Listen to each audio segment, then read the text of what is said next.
Salut à tous, c'est Magic Fun, j'espère que vous allez bien, moi en tout cas je vais très bien. Aujourd'hui on se retrouve pour notre troisième tour de magie expliqué. Alors ce que j'aime bien dans ce tour, c'est que le spectateur participe énormément, c'est lui qui décide de tout, ce qui renforce encore plus l'effet du tour de magie. Donc si vous êtes prêts, je vais d'abord vous le présenter, et puis ensuite on passera aux explications. Allez, c'est parti. Alors pour ce tour j'ai besoin d'un spectateur, malheureusement je n'en ai pas sous la main. Quoique, bon bah voilà, on va garder celui-ci. Et quand il y a un spectateur, il y a évidemment un magicien. Voilà.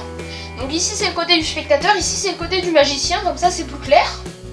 J'ai aussi besoin de 3 objets. À savoir, un jeu de cartes, parfaitement normal, avec des cartes toutes différentes et complètement mélangées, voilà. Je peux vous remontrer. Il est parfaitement normal. Voilà. J'ai aussi besoin d'un billet de banque, donc un billet de banque peut avoir de la valeur, voilà. Et enfin d'un anneau, donc un anneau en métal, voilà. Bien sûr j'utilise ces objets, mais je pourrais utiliser n'importe lesquels. Voilà. En fait le tour se décompose en 3 choix libres, que le spectateur va faire vraiment librement. Et avant de commencer la vidéo, j'ai écrit une prédiction que j'ai placée sous le tapis, qu'on révélera à la fin du tour, et on verra si la prédiction correspond avec les choix que le spectateur a fait. Donc le premier choix libre va être que le spectateur va devoir sélectionner une carte parmi toutes celles-ci. Donc pour ce faire, je vais faire défiler les cartes, comme ceci, et le spectateur va m'arrêter quand il veut. Donc admettons qu'il me dise stop, ici, très bien. Donc on va regarder la carte sur laquelle il s'est arrêté. Il s'est arrêté sur le 2 de carreau, voilà. Donc il aurait pu choisir n'importe quelle carte, mais on va garder uniquement le 2 de carreau puisqu'on n'a plus besoin du jeu de cartes. Maintenant il nous reste le 2 de carreau, le billet et l'anneau. Alors maintenant ça va se compliquer un petit peu puisque le spectateur va devoir me désigner 2 objets. Alors comme je n'ai pas de vrai spectateur et pour vous prouver que je ne triche pas, je vais utiliser un dé parfaitement normal, 6 faces, voilà, non truqué, voilà. Et pour déterminer le choix du spectateur, je vais le lancer. Donc on va dire que si le dé tombe sur les faces 1 ou 2, ça va désigner la carte. Si ça tombe sur les faces 3 ou 4, ça va désigner le billet. Et si ça tombe sur les faces 5 ou 6, ça représentera l'anneau. Voilà, donc 1 et 2 c'est la carte, 3 et 4 c'est le billet, et 5 et 6 c'est l'anneau. Comme ça sera au hasard et je ne pourrai pas tricher. Voilà. Donc à chaque fois que le spectateur va me désigner un objet, je vais mettre un de ces petits triangles en dessous pour qu'on sache les objets qu'il a désignés. Voilà. Donc le premier objet est 1 et 2, c'est la carte. Voilà. Le deuxième objet c'est 3 et 4, c'est le billet. Donc il m'a désigné la carte et le billet, on va donc garder la carte et le billet, il ne reste plus que l'anneau, donc on va écarter l'anneau sur le côté. On n'a plus besoin de l'anneau, il est écarté. Voilà. Maintenant le spectateur va devoir me désigner soit la carte, soit le billet. Donc évidemment il ne peut pas faire 5 ou 6, sinon ça désignerait l'anneau, et l'anneau est déjà écarté. Donc on va voir. 1 ou 2, il me désigne la carte. Donc comme il veut la carte, et ben on va lui donner tout simplement. Voilà. Donc le spectateur tient la carte, puisque normalement il la tient entre ses mains, et moi il me reste le billet.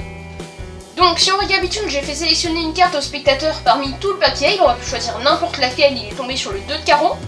Ensuite, il m'a désigné 2 objets, il ne restait plus que l'anneau, on a donc écarté l'anneau. Et ensuite, il m'a désigné la carte, donc il a gardé la carte, et moi il me restait le billet.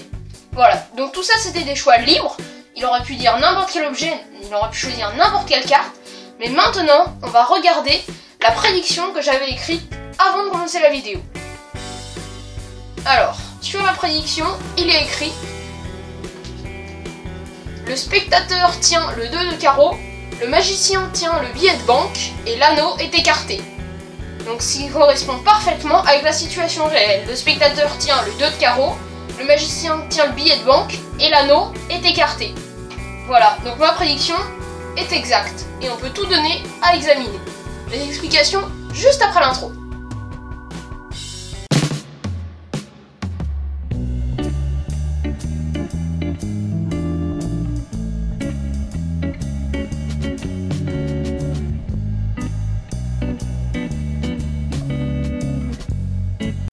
l'explication, vous avez tout simplement besoin de 3 objets quelconques. Donc en fait, plus précisément, il vous faut 2 objets quelconques plus un jeu de cartes. Voilà, donc un jeu de cartes, hein, pas besoin de jeu truqué, hein. Un jeu de cartes vraiment normal. Hein. Voilà. Ensuite, il vous faut 2 objets quelconques. Alors moi, par exemple, j'utilise un billet et un anneau, mais vous pouvez utiliser n'importe quel objet. C'est juste un exemple, voilà. Et vous allez écrire une prédiction. Donc sur un bout de papier, vous allez écrire une prédiction et vous allez écrire le texte suivant. Le spectateur tient le 2 de carreau. Le magicien tient, alors moi j'ai mis le billet de banque puisque j'utilise un billet de banque. Et l'anneau, puisque j'utilise un anneau, est écarté. Donc vous pouvez changer entre le billet de banque et l'anneau, vous pouvez mettre d'autres objets. D'accord? Voilà. Donc vous écrivez votre prédiction. Vous devez bien la retenir. Vous devez vous retenir que c'est le spectateur qui va tenir le 2 de carreau, que le magicien va tenir le billet de banque dans mon cas, et que c'est l'anneau qu'on va écarter. Ensuite, vous placez cette prédiction où vous voulez, n'importe où. Moi, je la place sous le tapis, comme ceci. Voilà. Et vous dites, j'écris une prédiction, on la dévoilera à la fin du tour. Et là, vous allez dire, le tour se décompose en 3 choix libres, mais 3 choix vraiment libres. Alors, le premier choix libre, cher spectateur, tu vas devoir sélectionner une carte. Et en fait, vous allez vous forcer à choisir le 2 de carreau. Alors pour cela, il faut que vous placiez le 2 de carreau sous le jeu. Donc, vous prenez le 2 de carreau et vous placez sous le jeu avant de commencer le tour. Donc une fois que vous êtes là, vous dites, tu vas me dire stop quand tu veux, je vais faire défiler les cartes et tu vas m'arrêter quand tu veux. Sauf qu'au lieu de faire défiler les cartes normalement, sous le couvert de votre main, vous allez, avec votre annulaire, faire glisser la première carte, donc le 2 de carreau. Et quand vous allez faire défiler les cartes, vous allez attraper celles qui sont juste dessous. Voilà. Ça donnera l'illusion que vous les prenez normalement, alors qu'en fait, quand le spectateur vous dit stop, il vous dit stop, très bien. Là, vous remettez la carte en place et vous lui dites, vous êtes arrêté sur le 2 de carreau. Voilà, et vous avez forcé le spectateur à choisir le 2 de carreau. Donc je vais vous le refaire. Vous êtes là, et là vous faites glisser le 2 de carreau. Sous votre main, on ne le voit pas. Et vous prenez les cartes juste en dessous, comme ceci. Voilà. Et donc là, on a vraiment l'impression que vous égrenez les cartes naturellement. Et quand il vous dit stop, vous remettez la carte en place et vous dites que vous êtes arrêté sur le 2 de carreau. Vous dites c'était un choix libre. Vous auriez pu choisir n'importe quelle carte. C'est très important d'insister sur ce point-là car ça rendra le tour encore plus impressionnant. Alors vous laissez le 2 de carreau de côté et vous dites qu'à présent, on n'a plus besoin du jeu de cartes. Et vous dites, maintenant, tu vas me désigner 2 objets. Donc tu vas mettre tes doigts devant les objets. Moi, dans la démonstration, comme je n'ai pas de spectateur, j'ai utilisé des petits triangles que j'ai placés. Donc là, je vais mettre mes doigts pour l'explication.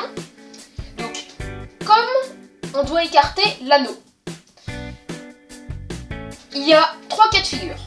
Soit le spectateur vous désigne la carte et le billet.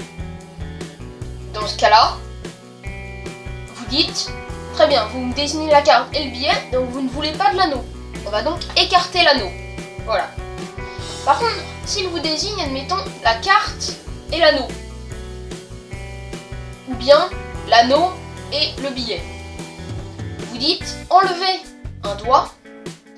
Par exemple, il enlève l'anneau, vous dites, très bien, vous enlevez l'anneau, vous ne voulez pas de l'anneau, on va écarter l'anneau. S'il enlève la carte, très bien, il ne reste plus que l'anneau, on va écarter l'anneau. Ou s'il enlève le billet, très bien, il ne reste plus que l'anneau, on va donc écarter l'anneau. Dans tous les cas, vous lui faites écarter l'anneau. Enfin, l'objet que vous avez désigné comme celui qui sera écarté. Donc, vous faites en fonction de ses choix. S'il désigne ces deux-là, vous enlevez celui-là, très bien, on met celui-là. C'est toujours en fonction. Donc, vous arrivez à écarter l'anneau. Et puis là, il vous reste 2 objets. Et vous savez que le spectateur doit tenir le 2 de carreau. Et vous devez garder le billet. Alors vous dites, désigne-moi un objet. Et là c'est facile. S'il vous dit le billet, tu me le désignes, donc je vais le prendre. Tu me le désignes, je vais le prendre. Donc toi il te reste la carte. Puis s'il vous dit la carte, c'est encore plus facile. Tu me désignes la carte, très bien, tu veux la carte? Et ben je vais te donner la carte. Voilà, et vous gardez le billet. Ce qui fait que là le spectateur tient bien le 2 de carreau que vous lui avez forcé.